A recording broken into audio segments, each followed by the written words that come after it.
iGeeksBlog show, an Apple exclusive podcast where we talk about teeny tiny, every possible information about the Apple ecosystem. I'm your host Harshanki, a marketing nerd who likes to eat, breathe and survive on the Apple ecosystem quite literally. Well, today is a very exciting episode for us because we are back with our Women in Tech vertical and we have a very beautiful guest with us, Miss Kanika Agarwal, all the way from Singapore. She's the one who has wanted it all and has conquered it. She's the lady who has achieved the best of both worlds, be it being on the top of her corporate career or starting her entrepreneur journey by herself. Please welcome with a huge response, Kanika Agarwal, founder of Mindpeers and Passionpeers. Hi Kanika, how are you doing today? Hi Harshanki, I'm very good and thank you for having me here. I'm very excited about it. Thank you for giving us the time. So tell us a little about yourself. How have you been? I'm good. If I want to be honest, I could be better. I'm back to sunny Singapore after staying with my family for 10 months in Delhi. Wow. And while they're very jealous of me because I'm here, in all the hot sun and good breeze and all of that, but Singapore sometimes gets lonely for me. So I could be doing better, but it's still okay because I'm just super distracted and engaged in my work at the moment. I can understand. You seem to be an extremely workaholic lady. It's not easy to be what is the term that we use for you? A parallel entrepreneur, right? A parallel entrepreneur. Running multiple companies at the same time. So I was reading a lot about your journey since childhood, and you were born and raised in Delhi and then you moved to a different country altogether. How was the journey? How was you born with your family? How were you when in your studies? Let us talk about everything. Sure. I've had a very exciting childhood, I would say. And when I say exciting, it was always full with colors, and I was very lucky that way. I've had a mom and a set of parents who brought very opposite personalities. Right. So while my dad was a super ambitious, always strict about my studies and all of those things, my mom was, more of a balanced, and even though she's working herself, but she used to be more of the, the vibrant one, and someone saying that, you need to chill also a bit, you need to relax also a bit. So she would always give me the leeway to be with my friends and party out as much and stuff like that. So my childhood was, I would say, pretty balanced in that way, Harshanki. But of course, I got that ambitious spirit from very early on from my father. And I would say not something I'm entirely proud of because, as you become older, the pressures start to come onto you, right? If you don't know how to balance, or if you don't know how to keep yourself away from the performance pressures all the time, right? But as in the childhood, it was all great. And then, we decided that I would want to apply for engineering degree, and we did go for Indian colleges as well, but then I also got into a Singapore university called Nanyang Technological University, NTU, and that basically marked the beginning of my so-called independent life because, at 16, I left home to do my engineering and be there, and I think it was just not about studying, it was also about surviving and, how they say survival of the fittest in a foreign land where you have so many cultures, so much diversity. But it was all in all a great experience. I always say that who am I today is a lot to do with what Singapore as a country and what my environment and culture over here motivated and pushed me to do. So it's a lot to do with that as well. How nice. We heard that your dad kind of surprised you with the Singapore college and you weren't really aware about it? Yeah, I wasn't, right? So, like I said, weird set of parents.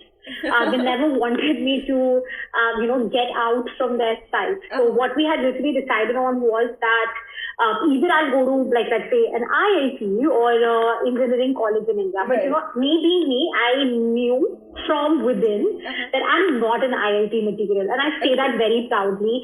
I was never like crazy that I have to get into IIT. What I was aiming for was that look, if I have to be in Delhi, my aim was to get into DCE, which is now DTU, Delhi Technology University, right? And I got into that, and I got the degree that I wanted and all of that. But my dad had also secretly put in this application in Singapore. And they asked you to write essays and everything. So he gave me those essays saying that this is for some Indian university, but he never revealed that this was for a Singapore university. And when we got in, he was still in a dilemma. So he didn't tell me for a few days, thinking that, oh my God, if I go, then I will leave them and all of that. But then he felt that, it would be good, it would be better for my career perhaps if I do consider that option. And that's how he surprised me, saying that, hey, you got into this university in Singapore and all of that. How nice. And how was this transition for you? Because I believe back in the days, just moving to a different country altogether, stepping out of your comfort zone must have been really challenging. How did you prepare yourself for that? Well, look, Harshanki, I'll be very honest, right? Like in the beginning, when you're a student, it's only difficult for about 2 months or 3 months till the time you settle in and you make friends, you make a community. And it's so, I won't say it's very difficult to do it. It's okay, right? Sometimes you would feel like you would miss home and all of those things, but it gets better with time. But I think what, if I can share, what gets more tougher is that, when you get out of the university, because 4 years of university in any foreign country, in any land, it's still close-knit. It's still fun, and the real life has not come upon you yet. But I think what gets difficult is the period after that. When you start to work, the community starts to disintegrate, everyone starts to get really busy in their life, and that's when you start to feel a certain kind of hollowness in life, if I may be real, right? So I think it was difficult for me after that, not so much those 4 years of university. They were more of exploration and adventure and self-discovery and all of those things. Right. So during your university tenure, I believe you started an internship at Google that really gave the desired push to your corporate career. That's quite exciting. I mean, 70% of the people even today want to work there, and it's very hard for them to get in. How did you crack that? Yeah, look, at that time, it was definitely a dream come true, right? It feels so glam, and you're like, oh my God, I'm in Google, and then, one of the best employers and brands to work for. I had this thing, so basically the good part about being in Singapore is that when you're a foreign student, you're allowed to work for 16 hours a week. And, it's not everyone likes to make use of that opportunity. The thing with me, if I'm being totally transparent, is that I never enjoyed my studies part. I would just make sure that I do enough studies that I would get past, and my GPA would be just good enough. I was not like very crazy about having the top GPA. But what really helped me and what I got very fascinated by was the opportunities that were here in terms of co-curricular activities, going for a very different kind of competitions and, tech stuff and all of those things. And because of that, this whole Google opportunity came by when someone in my network told me that, and it was actually one of my mentors who told me that, Google is recruiting certain part-time people. They need them to do digital marketing for women entrepreneurs. So we were supposed to work with women entrepreneurs and tell them on how they can use Google products and services to expand their business, to scale their business. And imagine I'm not an entrepreneur, but what I understand at that time, but I understand, how you can use, let's say, Google AdWords or YouTube and all of that. So it was a very exciting experience. I got to meet so many people through that, and then it got converted into a full-time job, and the rest was, what my journey was. Great. So, during this campaign where you were connecting with women entrepreneurs to promote their businesses online, did that motivate or kickstart your entrepreneur journey in some way? To be honest, no. Okay. That didn't, because, right after that, I also did a stint in Microsoft for a couple of years. Wow, you've done it all, my man. You've done it all. No, I think, look, it was all about, like I said, it was all about where I was in life at that time. Okay. I had just left university, and we're always, somewhere we're always told that, okay, now that you've done university, you have to get into a job, and we're still talking about that time, right? We're talking about, it's already been about 8 years to this. Right. Now the times are different. Now it's very, now I think what's more surprising is that after graduating, or even while you're in university, if you've not started up of your own, your question, startup nahi kar raha hai, right? But at that time, it was very different. But my reasons of becoming an entrepreneur, Harshanki, after my Microsoft stint were very different. No offense to, any company or any of my employers that I have worked with, but when you're with big companies, the opportunity to experiment, to risk out a lot of things, and especially to do things from ground up is rarely there, right? You learn to work in big systems, in big teams, and that teaches you a lot. But at that point in my life, I was just not able to find challenges. Okay. I had grown too comfortable with what I had. It was a high-paying job. I was traveling a lot. I used to travel every month because you had the flexibility to work from home as well. But somewhere I started questioning myself that, is that all? Like, is that all to my life? Is that how I want to live my, years ahead? And it honestly started to feel just like any other employee in a company. And that sort of just pushed me to say that, why don't we just take some risk to do something of our own and create something of our own, which we can just call ourselves, right? Like, it could be just mine and me running it. Yeah. So I think that's what inspired my entrepreneurship journey. Amazing. So while your stint at Microsoft, there came a point where you just decided to leave everything and give yourself a shot. How was that journey, and how did you prepare yourself, and how did you envision the journey towards the entrepreneurship? What was the first company, your savings, etc., etc.? Yeah.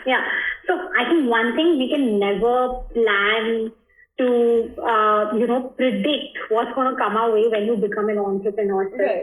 I will share shortly, Harshanki, that entrepreneurship really, really transformed my life 180 degree. And I have made a lot of mistakes in this entrepreneurial journey. But if I have to tell you, like, in very short how it was very fulfilling. Yeah.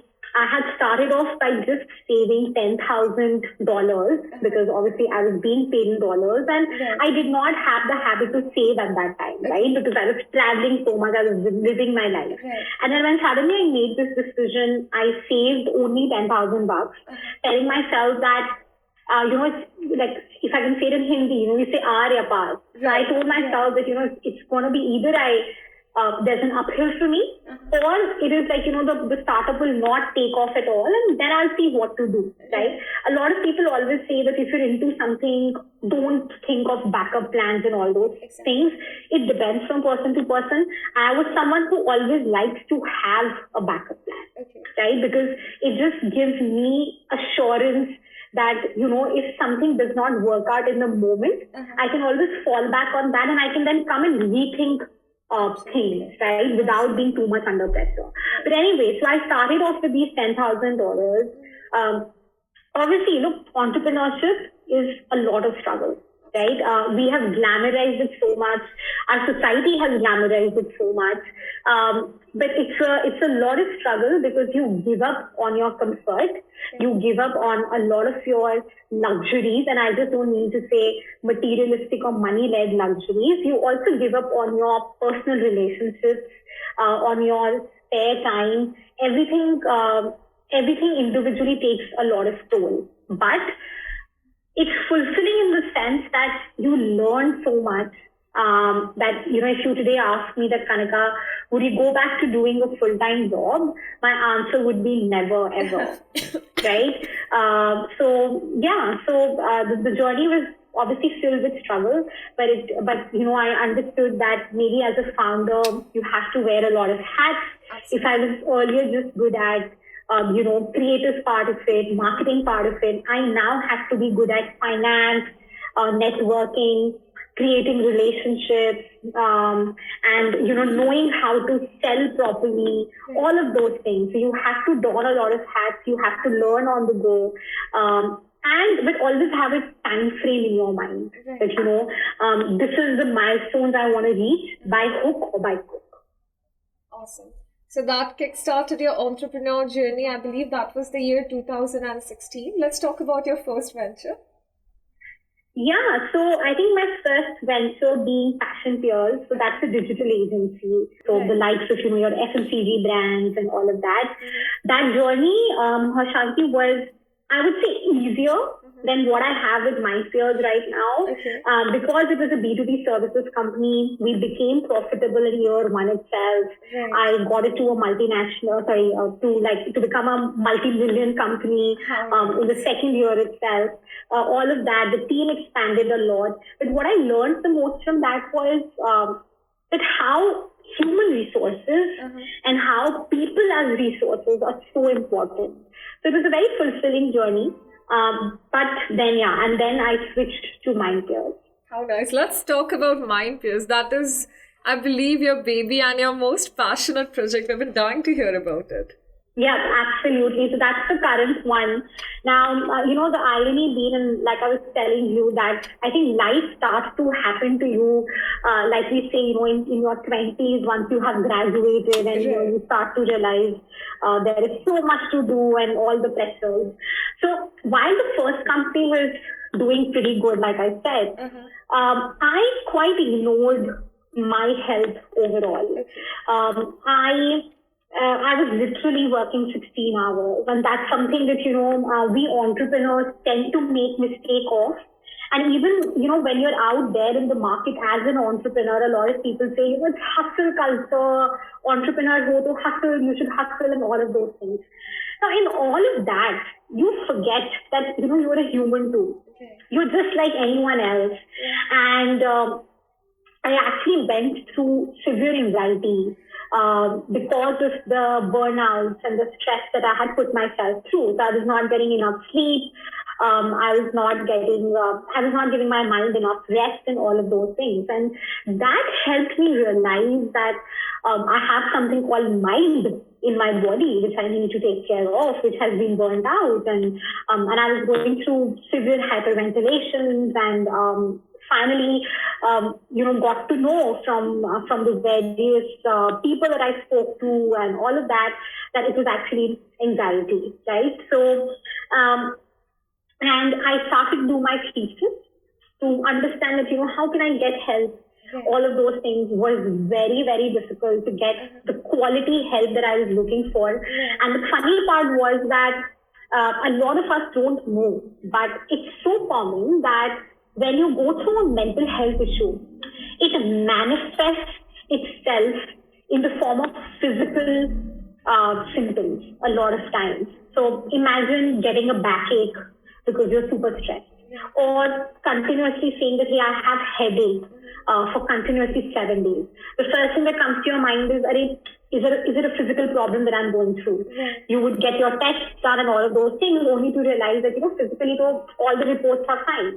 And the same was with me. So my anxiety manifested in the form of a lot of crying, lot of body aches, particularly chest aches and backaches, and it was very scary. And no one was able to decode that for me. No one was able to give me the right solutions, which led to the birth of Mindpeers. So I basically stepped down from my first company.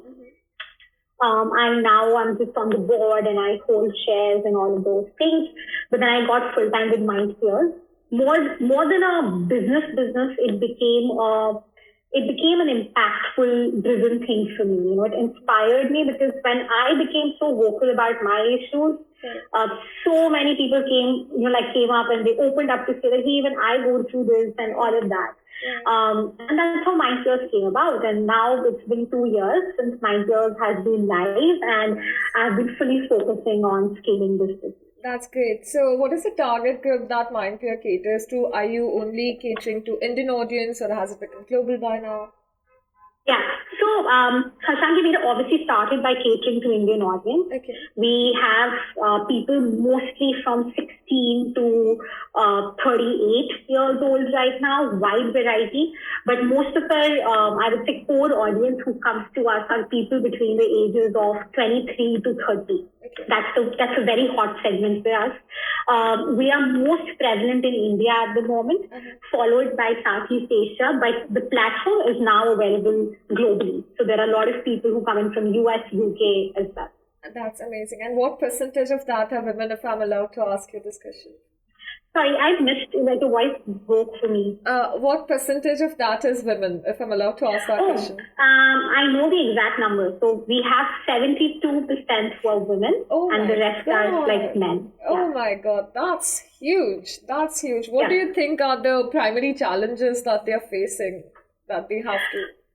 Right. So I think, Harshanki, it's a lot to do, right? It's a lot to do with a couple of factors that why you have more women reaching out and, for such things. So it's a lot to do with our physiological body as well. And when I say physiological, a lot of times we ignore the fact, but in the truth, scientifically, women's body is of course more complex than men's body, right?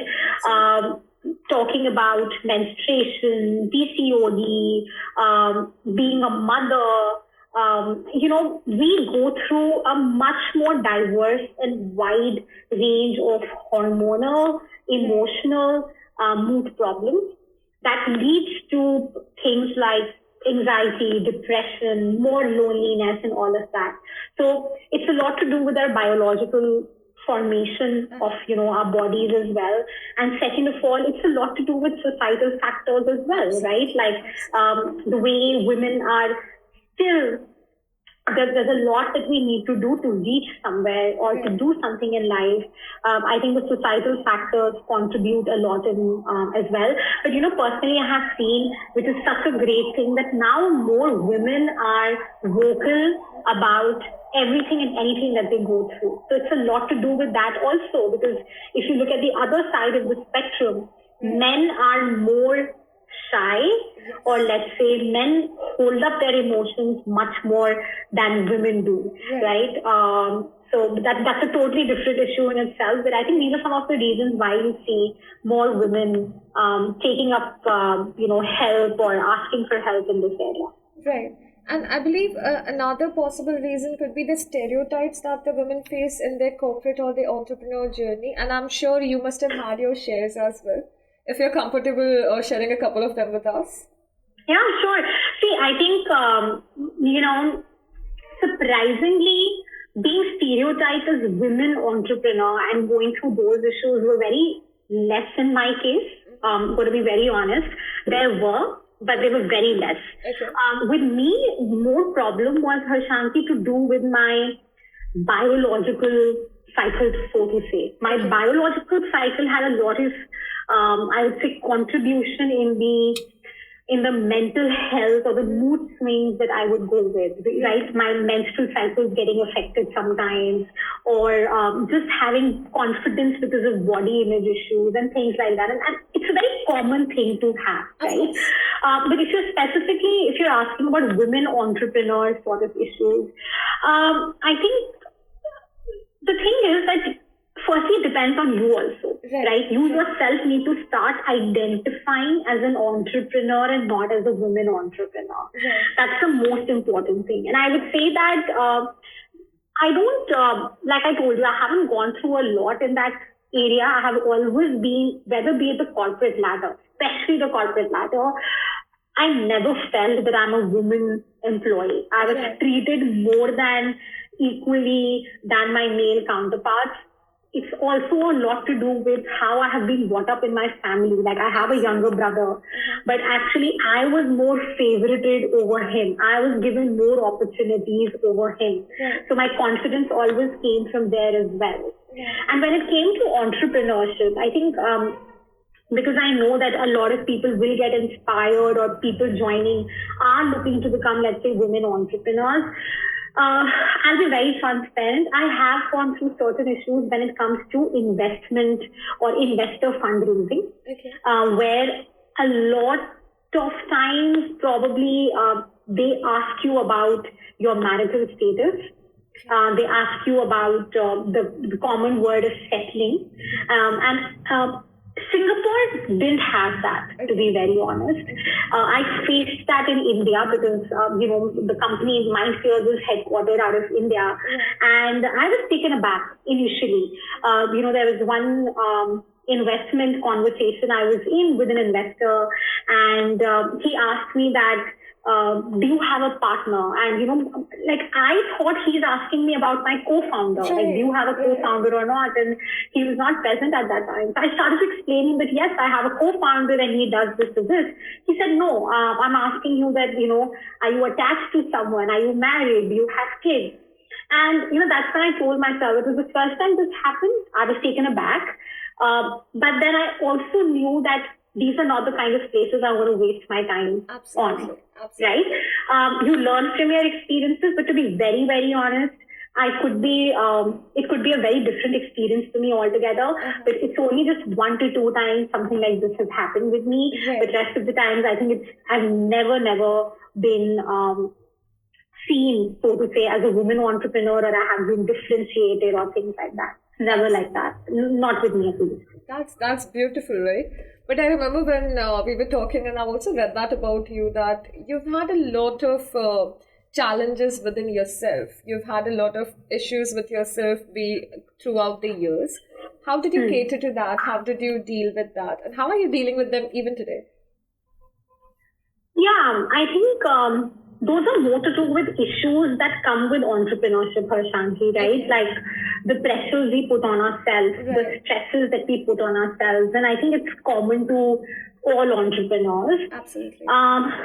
Simple challenges like, how do you keep the ship afloat? Is the product going in the right direction or not? You just don't have to take the stress of raising funds to keep the company going or to scale the company, but you also have to think of new user growth. And then I think the biggest thing is that you become responsible for other people's paycheck. Right? And so you just don't have your own financial stress to take care of, but you also have to take care of other people's financial needs. And while you are doing all of this, your personal life gets so messed up. Like in my case, my partner, my current boyfriend, we've been together for very long, and he's also an entrepreneur. And, we've had such a difficult life because we would mostly be working over weekends as well. So there's no personal life left. So I have gone through very different kind of stresses. I am someone who goes through a lot of guilt a lot of times.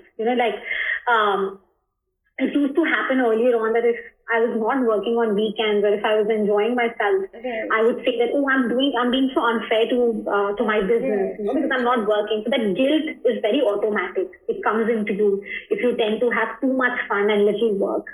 I constantly go through emotional mood swings.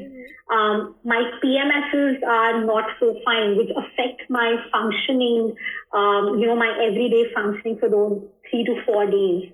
So overall, you learn to cope up with it. You find your ways to cope with such things. You tell yourself that it can't get worse than this and stuff like that. But the truth is that I still go through. I don't want to paint a beautiful picture saying that, everything is great and it's fun and blah, blah, blah. It's not. It's fulfilling. It gives your life meaning, purpose, and you love working towards it. But I still go through a lot of mental health challenges on an everyday basis. I cry a lot as well, but I have found my ways to cope up with it. Kudos to that, and that is something really positive and supportive you have said. But here's an amazing advice for all our listeners and viewers out there, that life can be tough and all that glitters is definitely not gold. So you have to just keep manifesting the good things and, pick up some good habits. And if not, always seek therapy, you guys. It is important. There is nothing wrong in going for therapy. With this, we move towards the last question of the episode. Is there any advice you'd like to give to our listeners? Always a tough one. There's so much you want to say to people, especially people who are looking to become entrepreneurs, and I can go on and on and on. I think I would just say two things. Number one is really go for what you really want to do in life, right? There will be naysayers, there will be people who will believe in you, not believe in you. Ultimately, it's all about you. We all have that inner voice. Follow what that inner voice is saying. You might fail, you might succeed. Whatever happens, you will definitely learn. And I'm not just saying it for the sake of it, but I'm coming from a place where 100 failures of mine lead to probably one success, which again is subjective in nature, right? So I think, so that's why my first piece of advice would be follow your inner voice. Whatever it asks you to do, go for it, right? Authenticity and all of these things is very important. And I think the second thing that I have been telling a lot of people nowadays, this is general life advice, which is working for me as well, is that don't run after happiness.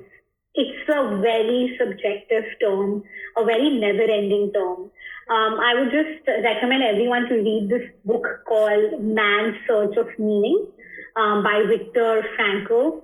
It talks about how suffering, whether big or small, is part of our life. If you have accepted that there is going to be suffering in life, and if you've accepted that, your life has a certain meaning towards it, just keep working towards it. Just work with hope and with courage. So I think those are just the two things that I would like to share with everyone. Those are some golden words, and I'm sure our listeners are going to love that. And if our listeners want to get in touch with you, then how can they connect with you? I'm always available on LinkedIn. So you can search for Kanika Agarwal, Mindpeers, and you will be able to find me on LinkedIn or Instagram, or you can hit our company websites as well. I'm always available, and I think I'm pretty active in getting back to people who want to just chat up or just ask questions. 100%. That's amazing. Guys, please do check out Mindpeers, and thank you, Kanika, for being a lovely, lovely guest for the day. Thank you for giving us your time. And I'm sure we've all learned one thing or the other from today's episode. We're going to try to bring into our lives and just spread positivity around. Thank you, Harshanki. Lovely being here. And I think what you guys do is completely amazing and great. I think that's the kind of inspiration we all need on social media at the moment. So really great. Cheers to a positive year ahead, and hope you do good in life. Take care. Same to you. Thank you. Thank you all for tuning in. This was a lovely, lovely episode. Guys, do check out Mindpeers. It's something you don't want to miss upon. And I'm going to see you guys next week with more exciting content on the Apple ecosystem. You know where to connect with us. Our social media handles are attached right in the description for you. And if you want to connect with me, you can just hit me up on Instagram. I'm available as Harshanki with an extra I. This is Harshanki signing off. I'll see you guys next week. Stay safe, stay connected, and please isolate yourself. COVID times are really hard.